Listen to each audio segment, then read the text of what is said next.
Our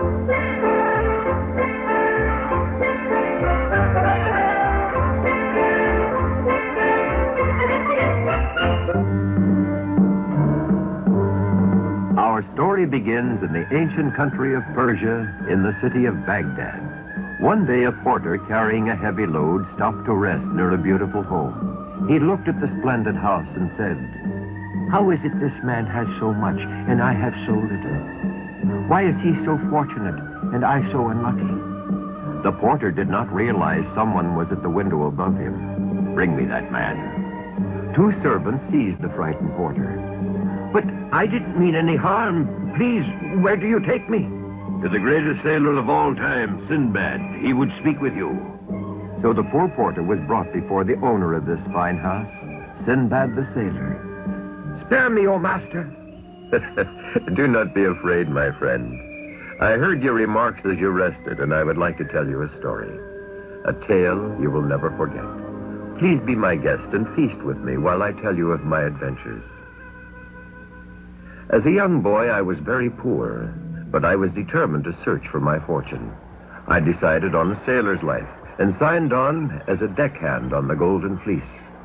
She was the most beautiful and fastest ship that ever outraced a pirate craft. I sailed for many years, learning the business of shipping and trading, waiting for the day when I would own my own boat. One day, we were caught in a typhoon and blown far off our course. A giant wave washed me and two companions overboard. We clung to a log for a while, but soon we were separated in the storm. Then, night fell over the violent sea. I swam until I found myself on a strange beach. Confused and frightened, I wandered into the jungle and became lost.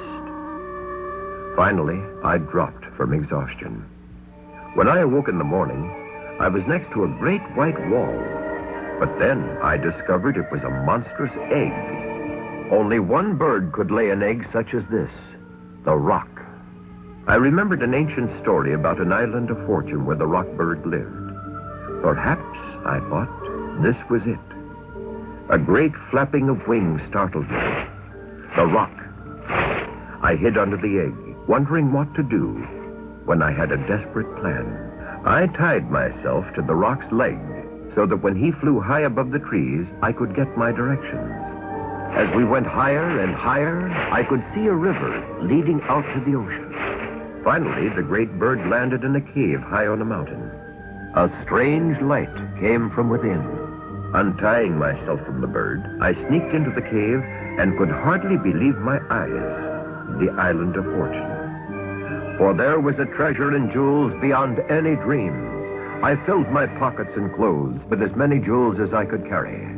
When the rock had gone, I sneaked out of the cave and down the mountain. I constructed a log raft and let the river carry me towards the sea. Suddenly, I was no longer moving.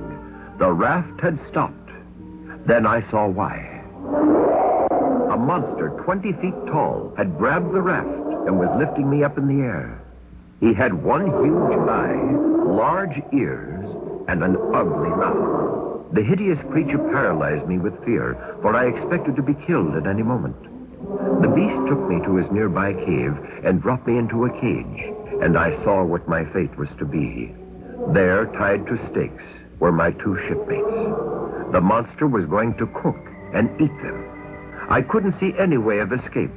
My only hope was to distract the giant somehow. Then I thought of the jewels. While the beast gathered wood for our barbecue, I fashioned a string of dazzling gems. When he returned, I dangled them to attract his attention. The flashing almost hypnotized the monster. He opened the cage door and grabbed the tantalizing jewels while I slipped out.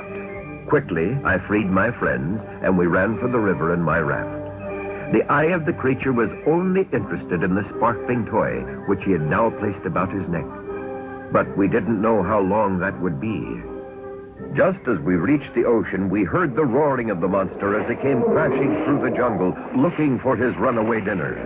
He saw us and started wading out faster than we could push away.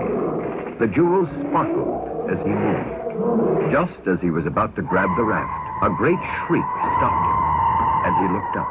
The rock had missed the jewels and had seen them sparkling on the giant. The battle was on. While the two monsters fought, we frantically pushed far out to sea and drifted away with the current.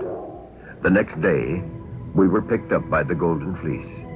I had enough jewels to make the entire crew wealthy. I was able to buy my own sailing ship and prospered as a merchant and trader before I settled here in this home. And so, friend, you see, I earned my fortune in a great adventure. For listening to an old man's story, I present you with a gift. The wealth this jewel will bring you will remind you of the famous Sinbad the Sailor.